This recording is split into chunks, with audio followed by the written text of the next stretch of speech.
Shalom. First and foremost, I want to give all praises, honor, and glory to Yahweh, Bahasham, Yahweh Shai, Bahasham, Recha Kodash. Double honors to the elders and the apostles of Great Millstone, and peace and blessings to the elect. And I wanted to go into this real quick, just an update here. Found this, interesting.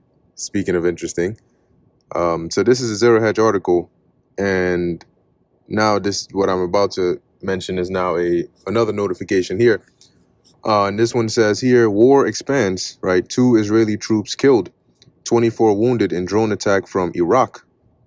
Okay, so at this point, it's pretty apparent that there is, a war going on in the East. And like we've been mentioning before, we know what the prophecy says, right? In terms of World War III, in terms of it being it ending in a nuclear war, right? In a nuclear devastation. Obviously, not the whole earth is not going to be destroyed, but it will be a pretty intense nuclear war. Nevertheless, it doesn't mean that it has to go nuclear right away. So as you're seeing in here,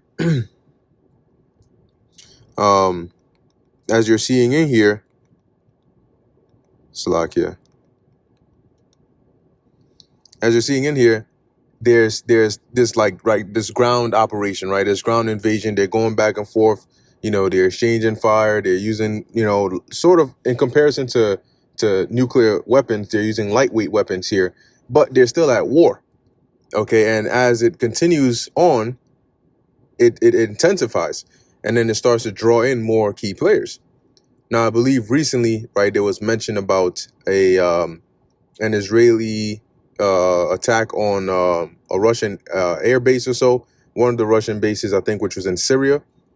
All right. So now you're starting to see that Russia is not completely isolated from this, right? And I think there was a mention about how Russia and a few other nations, maybe China was involved, but they basically were announcing support for Iran, because now on the world scale, the small hats look like the aggressors. Okay, and so you're starting to see now. Remember, the visions that these men saw. These were effects, right? These were effects, and now what we're seeing are the signs, the causes. You're seeing, how does it end up in Ezekiel 38 that Russia, all right, comes down upon the land of Israel? Oh, okay. Now you're seeing what leads in there. What does it look like when it says that the least of the flock shall draw them out? That he shall make their habitations desolate with them. Well, now you're seeing an example of that. Why did Ezra say describe the Persians as the Carmanians raging in wrath, coming and joining battle with them? Right? Why did he talk about the dragons of Arabia coming with many chariots and horses and armies? All right, as sand upon the sea, or as the wind carried upon the earth, because he was describing what it is that we are starting to see now, and what we're going to see more of as time goes on. Okay, as time goes on, the only direction that we're going to head in is towards biblical prophecy. The sooner you accept that, the better it is. But really, you got to be of the elect anyway.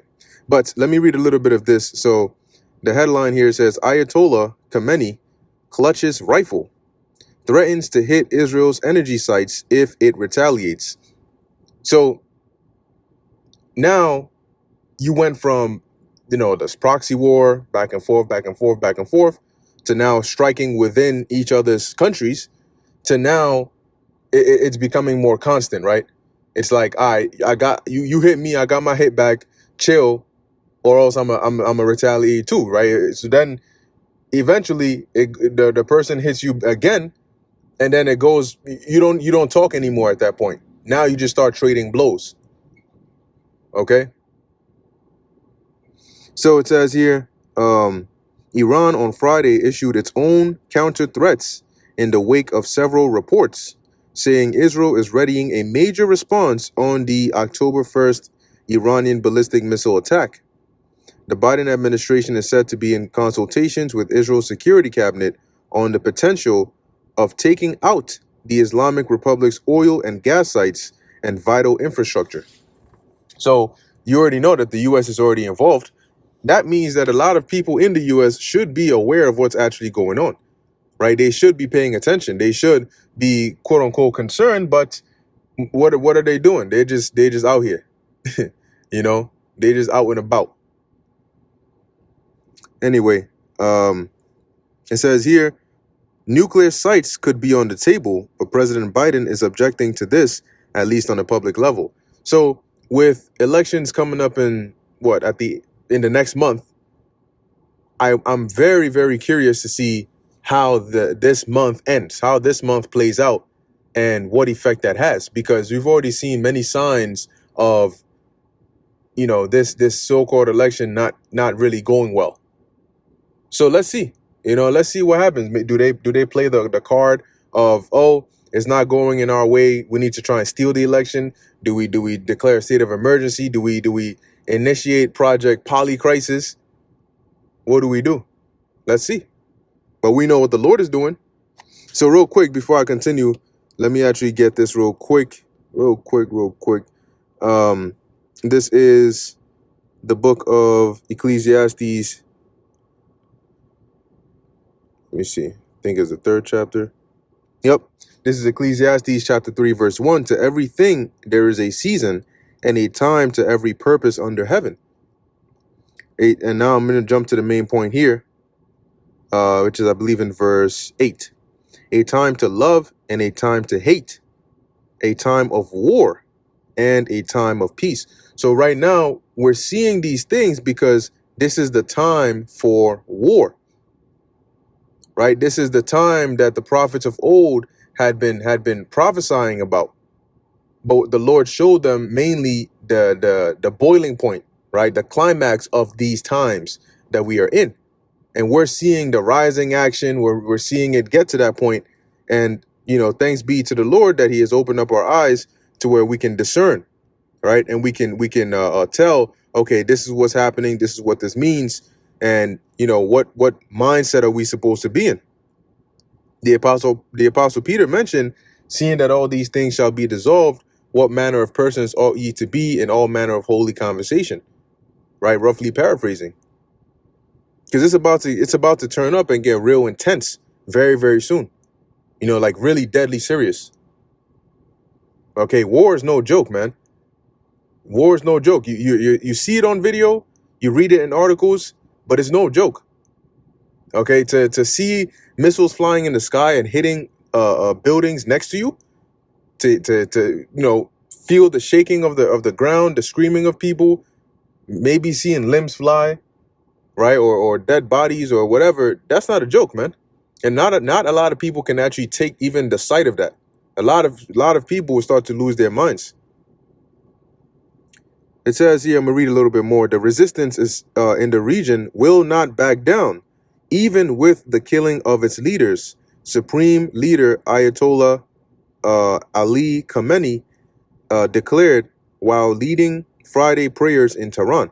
And also, remember that letter, right, between Albert Pike and I forget the other individual's name, but it was about a plan for 3 world wars. And in the plan for the Third World War, they mentioned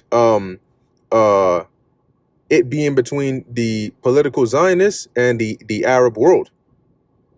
So that's why you're seeing this is unifying a lot of those countries over there, and it's also going to, because a lot of those countries are also aligned with superpowers like Russia and China through the BRICS alliance.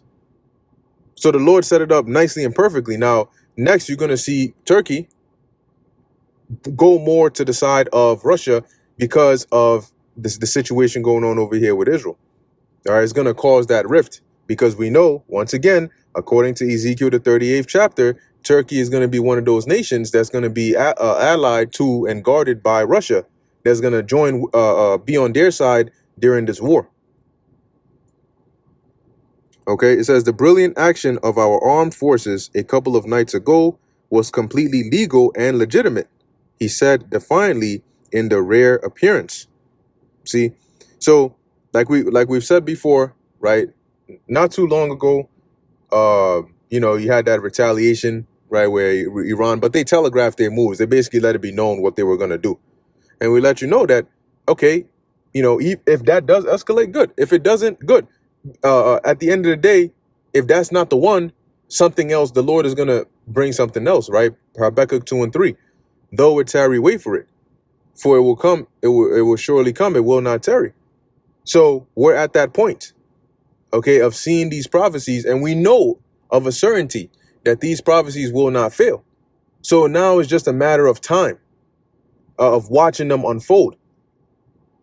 And it's both exciting and also scary, because when shit really turns up, you're going to hope and pray that the works that you've done for the Lord are enough, that the Lord is pleased with your works, because that's our only way out. We're banking upon the faith we have in Yahweh Ba'asham Yahweh Shai to do what he said. Iran will not procrastinate or act hastily to carry out its duty in confronting Israel, he said. While not directly threatening Israel or the U.S., he was described at that moment as grasping the barrel of a rifle with his left hand. So they're letting you know, we're not here to play them kind of games, all right? It says, but a much more specific threat came from Iran's Revolutionary Guards Deputy Commander Ali Fadavi, who was quoted in state media as saying that any Israeli attack would be met with strikes on Israel's own energy installations. These are war talks, by the way, guys. Saying what Yahweh Shai prophesied. If the occupiers make such a mistake, we will target all their energy sources, installations, and all refineries and gas fields, the IRGC's Fadavi said. After a night of the biggest airstrikes on Beirut thus far, as the total death toll since aerial attacks began has reached 2,000, Iran has further vowed support to its friends in Lebanon. And that's how it goes. It's friends. I guess politically known as allies, and that's how most countries end up in wars anyway, through their allies. A conflict with your ally is a conflict with you. And then it goes on and on and on from there. All right, but that's pretty much it on that. Just wanted to bring that out, to inform and edify, because now's the high time to highlight these prophecies, right? To continue going in on them, because after this, that's it. Eventually the famine of the word comes, and that's it. No more hearing about it, because you're going to be living through it. Okay, so especially for us, who the Lord has set up to make mention of this, as he says, keep not silence, right? Till he make Jerusalem a praise in the earth again. But our job is to keep on going on this until the Lord says, all right, time is up. So with that, Lord willing, this was edifying and informative to the elect. In closing, I want to give all praises, honor, and glory to Yahweh, Bahasham Yahweh Shai, Bahasham Rechak Kodash. Until next time, Shalom.